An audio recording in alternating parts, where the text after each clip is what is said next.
All right, we're going to switch gears now and get to India-Pakistan. Left a salvage from this home in Indian-administered Kashmir, destroyed by Pakistani shelling overnight on Thursday. Villages on the Indian side of the line of control have been subjected to multiple attacks by drones and other munitions, according to India's military. It's very tense. There's been heavy shelling. We saw projectiles flying through the sky.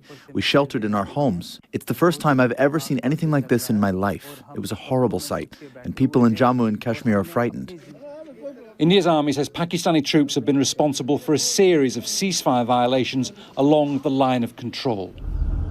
Normally bustling border towns, this is Poonch, are deserted.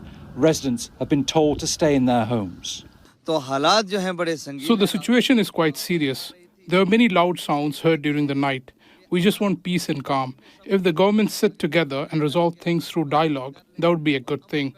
But if there is a war and conflict, then our countries will go back 100 years. India and Pakistan have been exchanging fire since India's military targeted what it calls terrorist camps in retaliation for a deadly attack on tourists in Kashmir, which it blamed on Pakistan.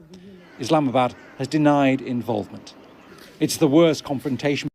I think it's important to always maintain that at least thus far, there's been no evidence presented by the Indian government beyond just saying like, well, duh, they're Pakistan. Of course, they're training terrorists. Like, it was genuinely shocking to hear the Indian government say, like the BJP official say on Western news, it doesn't matter that we have no evidence. Like, that was actually shocking. Don't you think India needs to provide the evidence that the Pakistan government was complicit, provided, which it hasn't provided yet in the last 2 weeks?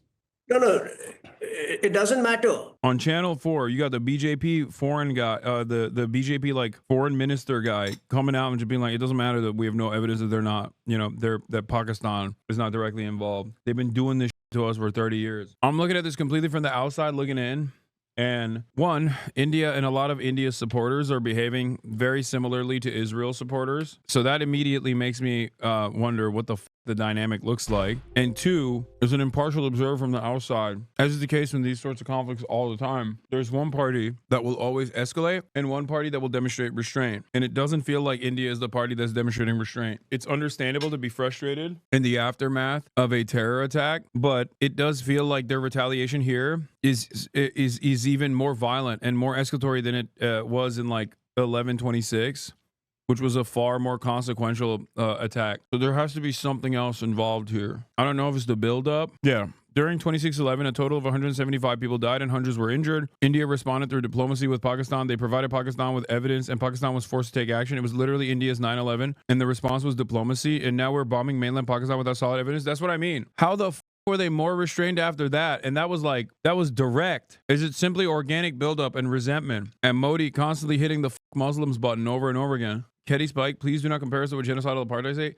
Ketty Spikes, I'm sorry, but Modi is also a fascist. Like, what the and so is Donald Trump. And so is Benjamin Netanyahu. I don't think that's a controversial take at all. And also, they all despise Muslims in general. Muslims inside of their own borders and certainly Muslims in other countries. Like, Modi has led pogroms internally inside of India directly. So I don't know how you can say that that's not the case. It's like identical. But having said that, given Pakistan and its intelligence services direct allegiance with the United States of America, given Pakistan's position as closer to China than India is, even though India has also moved to normalize relations, obviously, it makes me feel like this instability benefits America as the secondary player here more than it does China. That's how I feel. I can tell you who it doesn't benefit.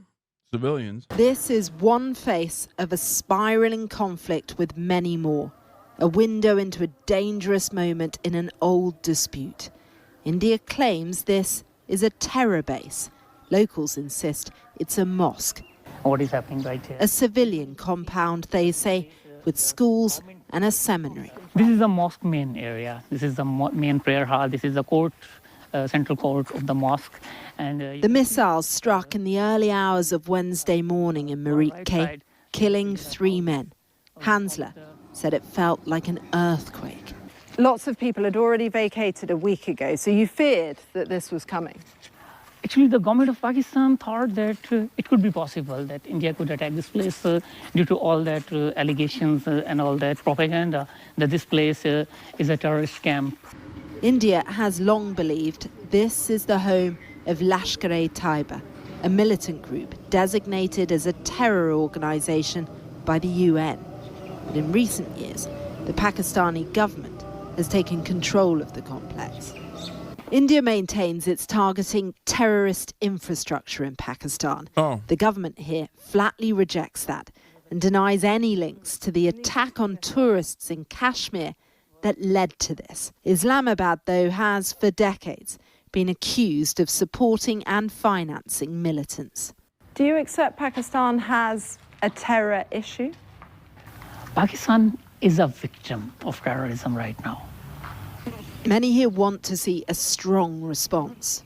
This is a matter of national dignity for Pakistan. Our elders, our army, our government look compromised. They better know what they will do. Do you fear all-out war?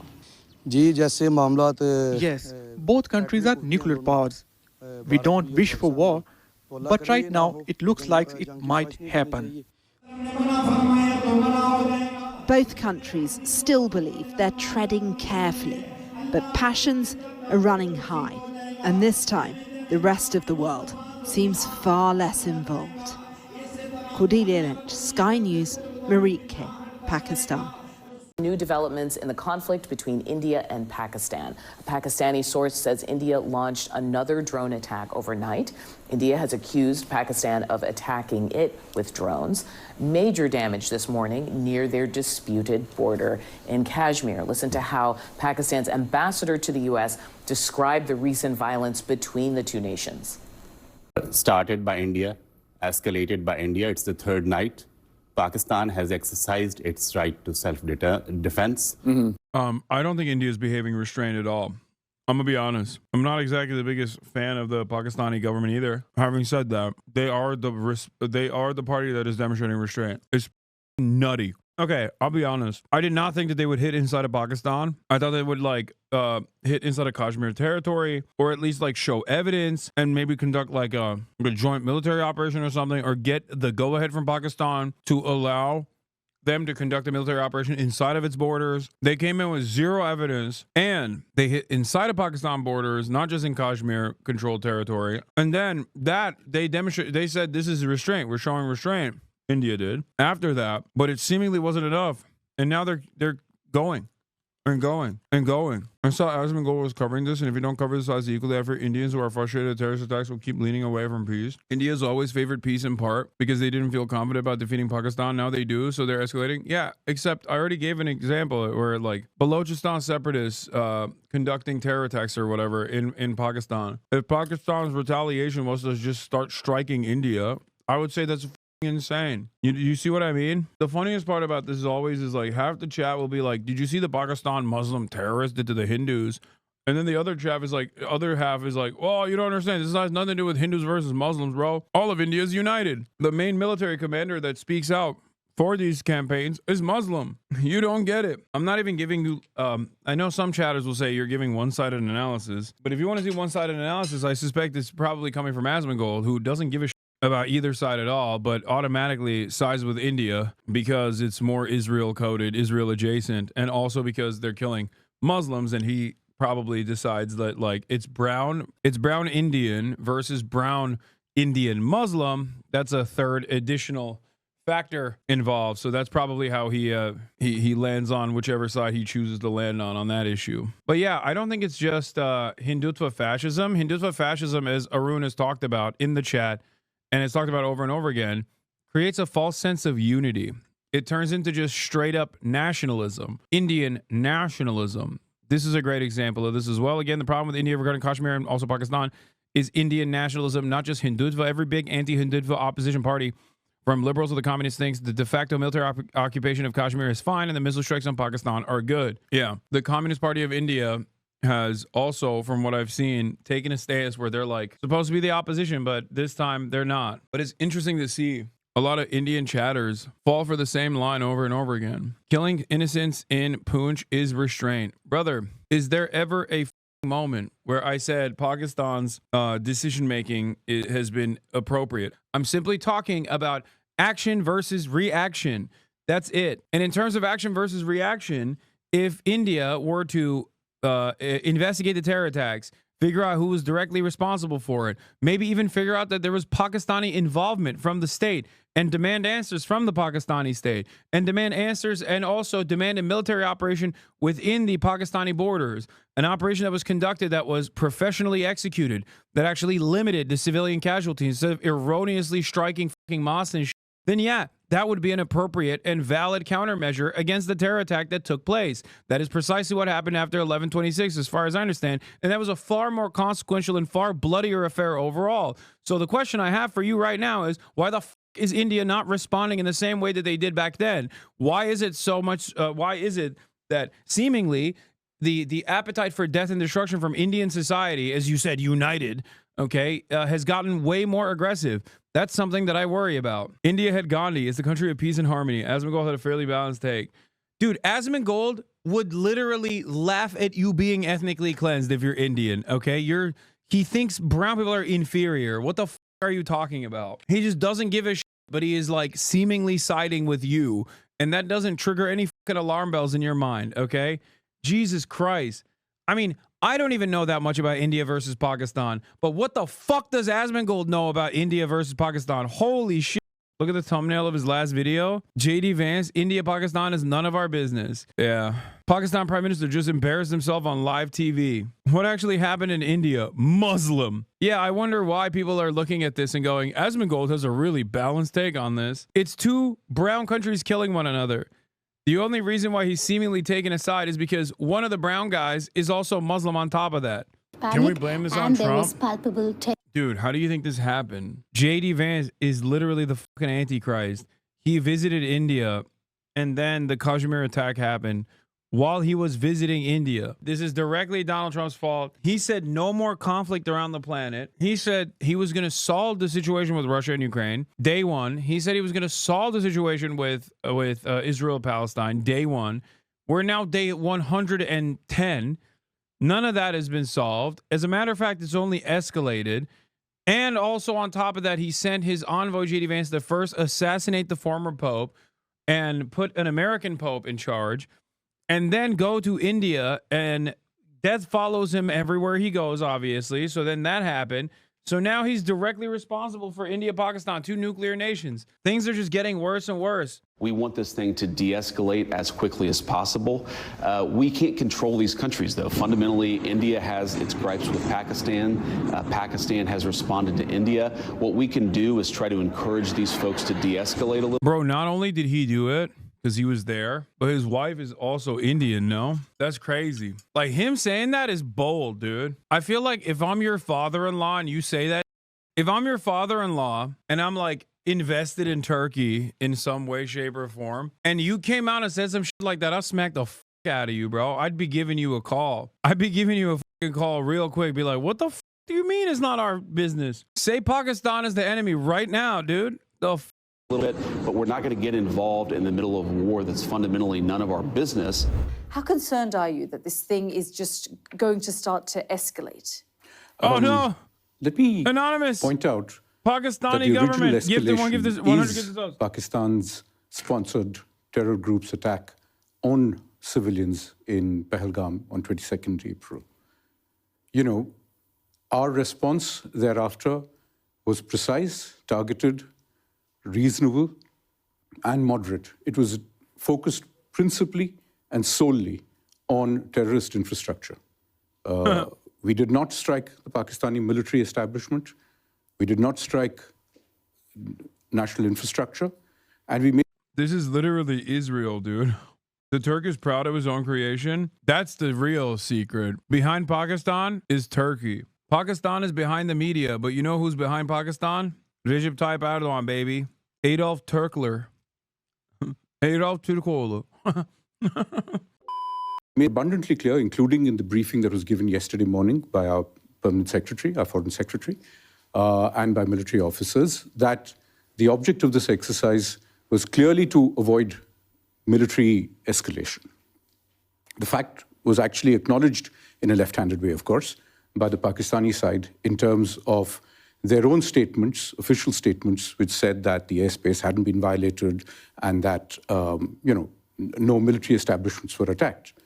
And yet they did say that civilians were killed in this attack. You see the images that they put out themselves. These were at places well known and identified even in Western media for many, many years as central points in the terrorism infrastructure of the Jaish-e-Mohammed, the Lashkar-e-Taiba, the Hizbul Mujahideen, well-known parts of that infrastructure and those establishments. Can you confirm that the leader and... I mean, can you at least try to understand the Indian side? I do. What do you mean? I get it. Hindus were directly targeted in occupied Kashmir territory by radical elements that get training inside of Pakistani borders. I understand it. I have addressed this already. I'm simply talking about state versus state violence and what is appropriate and what is inappropriate. The Hindu supremacist movement is kind of silly with respect to within the context of Western hegemony.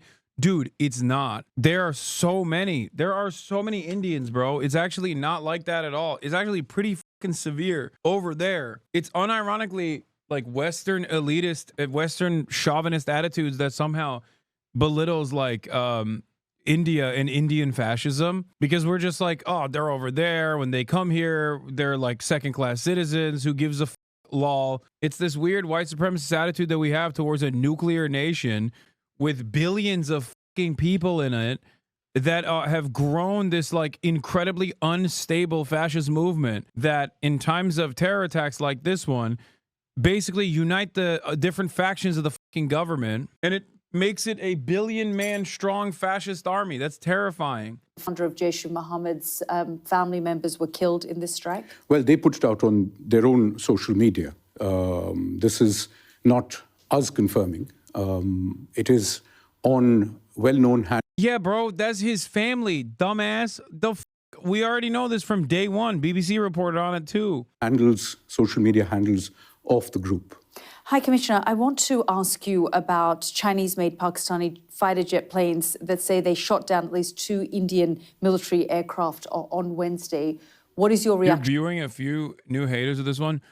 Few? I think the like Hasan doesn't understand India crowd is going to be so much larger. I think that's a far more consequential enemy base than anything. The Hasan says Israel crowd is... They have a lot of motion, right? They have institutional legitimacy. They can flex their institutional muscle. They can get articles written about me in the Free Press and Daily Mail, stuff like that. The Hasan is anti-India crowd, on the other hand, has one thing that Israel will never have: raw numbers. Same level of loyalty, if not crazier. Same level of anti-Islam sentiment baked into their collective consciousness. But more importantly than anything else, raw numbers. It is truly a terrifying force to reckon with. To be honest, you yourself are far more removed from India than you are from the MENA region. Oh, this is true. This is true. I'm the first to admit that I'm not the most knowledgeable on this stuff. But anytime I've opened the door into Indian people's business, I actually have shuttered the door in fear, because the new technology that I see, like the new racism technology that I see on Indian Twitter, is parts hilarious, but parts terrifying, where I'm like, how did they come up with this kind of racism? And it's such a crazy racism. I guess I can bring it back to my experiences like a Turkish man growing up in Turkey and then coming to America. And as soon as I came to the United States of America, despite looking white, I lost my like in-group status, because when I was in Turkey, I'm a part of the dominating in-group, right? In America, all of a sudden my name is Hasan.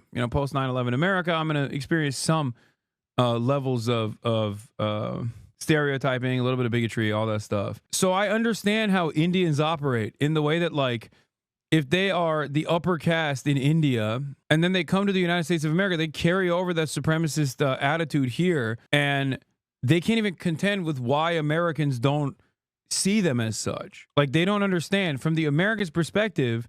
The highest of the highest caste Indian man is still Indian. Americans literally will look at you and go, what are you saying? You're brown. Like, they'll hit you with like the most basic levels of racism, in the same way that like Turks who find themselves to be above Arabs, for example, on the racial pecking order within Islam, they don't realize that the Western world does not treat them any differently than they treat Arabs. They look to Turks and they look to Muslims and they look to Albanians as well in the same way that they look to Arabs. Like, there is a racial pecking order where white supremacy is supreme. It is the most supreme version of racism. It is the most domineering force on this planet. Its underpinning comes from colonial exploitation for centuries. It's undefeated. It's a totally different demon. For all the Indian chatters in here that are like, you know, maybe operating with a different understanding, I haven't had Arun on yet to spare him because I feel like they're going to kill my man. All right, Tamil HasanAbi. Like, I worry for his safety because these guys are gonna get extra mad at Arun. Like, I've seen the comments, bro. I've seen the comments that this man is receiving. By that yardstick, today's media all over in India over the last 3 hours has reported the shoot down of 2 Chinese-made fighter jets and an F-16 and an airborne early warning platform. Well, High Commissioner, I don't believe, the point that I was trying to make, if I may just complete that, look, if it satisfies Pakistan's ego to say that they've done something, they could have used that as an off-ramp to move on. But clearly they chose not to, and they've continued to escalate the matter. This is a report I'm reading from Reuters based on 2 U.S. officials telling Reuters this. He's like, no, it's a lie. That didn't happen. Pakistan is just lying to make themselves feel better. But obviously, it's a lie because they're still escalating, which is crazy to say they're the ones who are escalating. Pakistan is escalating. And then she checks him. She checks him with a Reuters report to be like, well, you know, seems like Western media is also saying this, to which I hope he retaliates. Well, as you know, Pakistan controls the media. They're saying it's the first time that Western officials have confirmed that there was high confidence that Pakistan had used the Chinese-made J-10 aircraft to launch air-to-air missiles against Indian fighter jets, bringing down at least 2. This is something that, you know, let's ask Reuters. But my larger sense is that there is no evidence of that. We haven't actually confirmed any such thing. The better point is to ask, actually, if all of this is true and if Pakistan has essentially succeeded in making its point as it wanted to, why are they not stopping? The question you have to ask yourself, however, is the other one, which is that if Pakistan... the question is literally, why is India not stopping? If they actually carried out a successful attack and none of their planes fell, why is India not stopping? Shouldn't the journalists at the table ask that question? India has stopped? Brother, there are reports that they hit another military base. What are you talking about? India has stopped. We were just returning fire.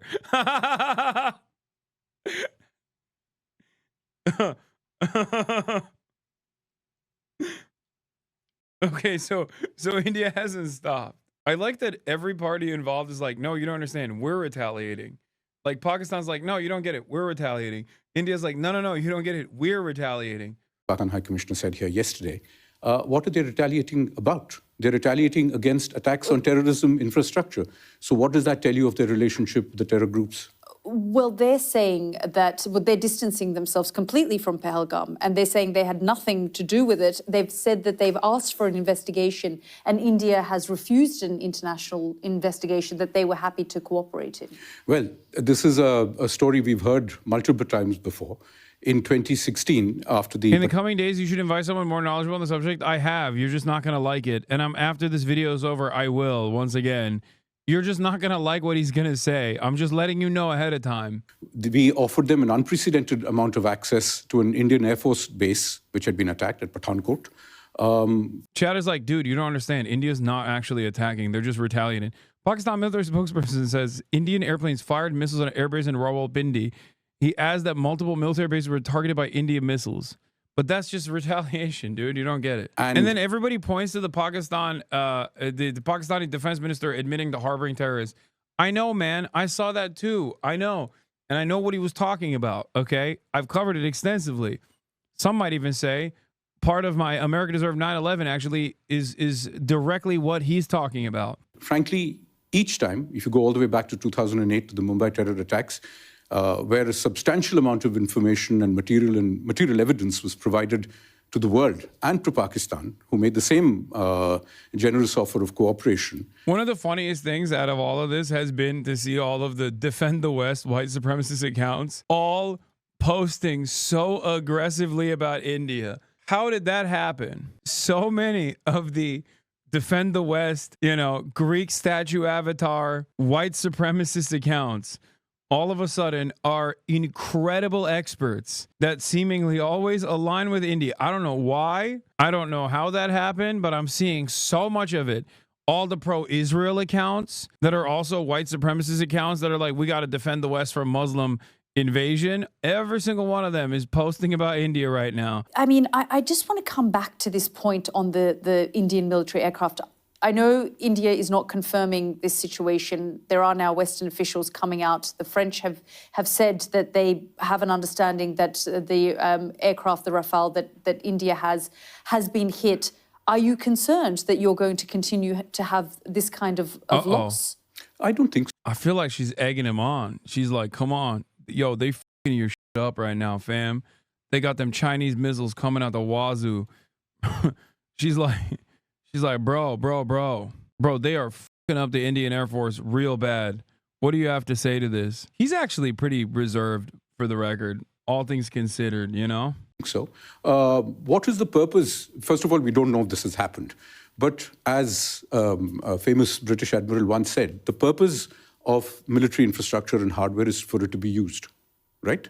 If it serves its purpose, and it all serves its purpose brilliantly, I think there is little doubt that we have hit with great precision as many as 9 terror infrastructure camps.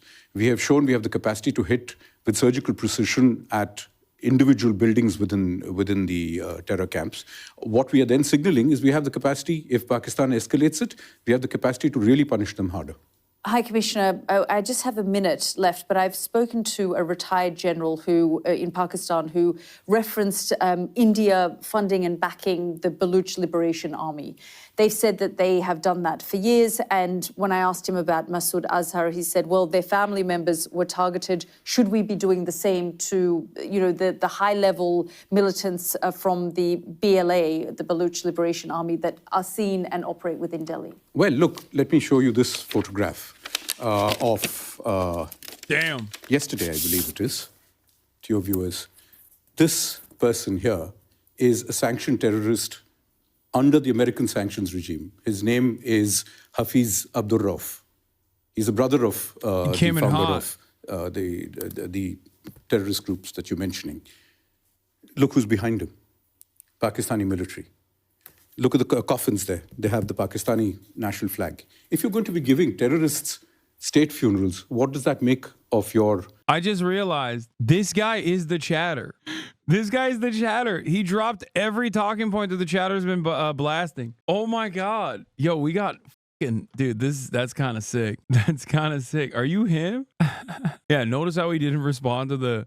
what do you have to say to the evidence that suggests that India has been offering training and logistics to the Balochistan Liberation Army? And he's like, well, look at this photograph.